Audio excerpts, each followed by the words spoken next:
Howdy guys, Kirk and Jay here with Kirk, Giordano Plastering.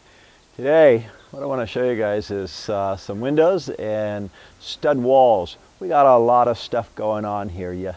Yesterday I stopped by and I was talking with the folks who did this, and they said, well gee Kirk, we just had the windows done and they're leaking into the second unit.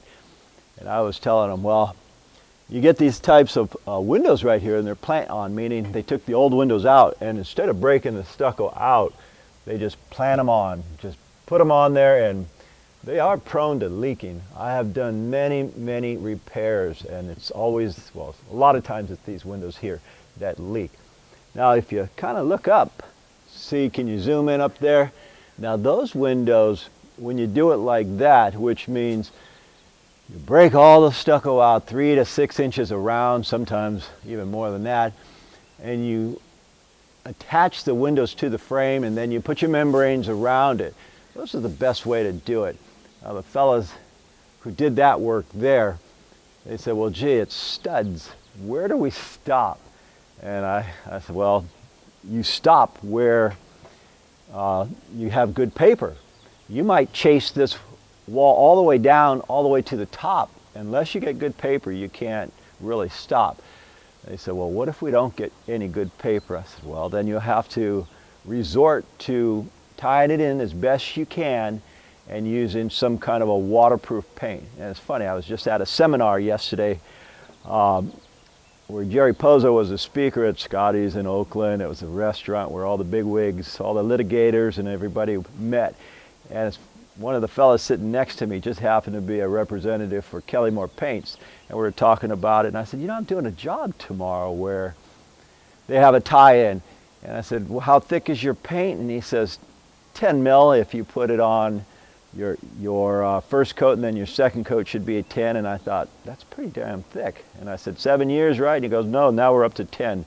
And I thought, well, I don't get into that kind of stuff as far as how long a paint should be on and how many years you have to experience waterproofing with that particular paint.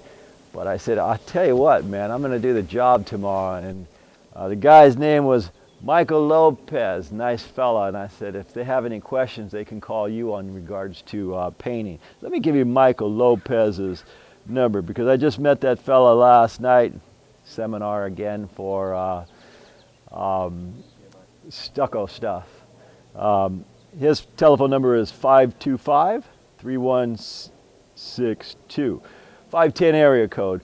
Kelly Moore, he's a representative for the paints. And again, I tell folks, gee, if it were me, take it all the way down to where you got great paper, or take the whole wall off. And 9 times out of 10 people say, Kirk, I'm not going to do that. We're just going to go as far as we can. A lot of people don't have the money to tear a whole wall off, and I don't blame them. Anyway, I was here yesterday and I said, man, great job guys. They did the lath, and I said, perfect. We'll caulk some of the sides there and waterproof it even a little bit better. And I said, well, here's another question. They said, gee, how are you going to get up there? I said, there's 3 different ways we can get there. We can set staging, which means we'd have to move it twice, and you got a planter box in the way here and all kinds of stuff. Or we can do what they did. They put ladders here and use ladder jacks. That's kind of a drag too. Or we can go with A-frames. These A-frames, meaning, say you got a 2-foot A-frame. This is on a test. If you're ever going to become a stucco contractor, this was on the test for me and Jay, who's holding the camera. He got his license 4 or 5 years ago. Say an A-frame. This is a 2-footer. A 2-footer, one of the questions are, if it's 2 feet tall, how far does it open? The answer is half the height. So this is 2 foot, so it opens 1 foot. A 4-footer A-frame, where you can place it, you open it up and one leg goes into the wall. If it's 4 feet high, it opens, what, 2 feet wide, and on and on. A 6-footer the height is 6 foot, it opens 3 foot. So we have these A-frames over here. Now these are pretty tall. I've had them for quite a while. They go against the wall, and as long as the arm is against that wall, you could open it and set it in an odd angle, and we're going to use that. And the idea is we're going to set these up, put extensions on them. Are they dangerous? Hell yeah. 30 years ago, 35 years ago, I had it collapse. We were working at Kaiser Hospital or Union Shop. And after all the staging was falling, I thought, man, save the nuts. And we were falling, and I fell. One hand landed here, and the other hand landed on something, and then a plank came and went, chopped my hand. And I remember looking at my hand here, and it looked like an S. And the first thing I thought is, man, what can't work out tonight? That was 35 years ago. So no matter how we set this, guys, it is dangerous.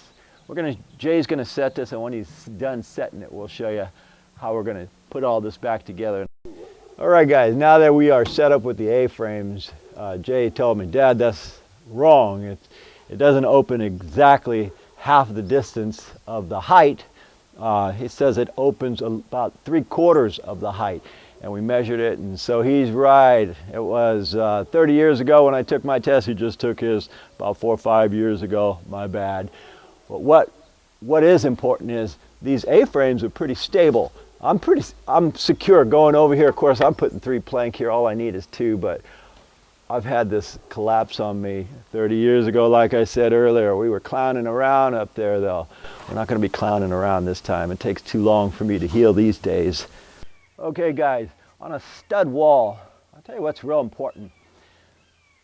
Our tie-ins right here. Now this fella, he really, now that I'm up here and I can see exactly what he did, needed a little bit of help, but not much.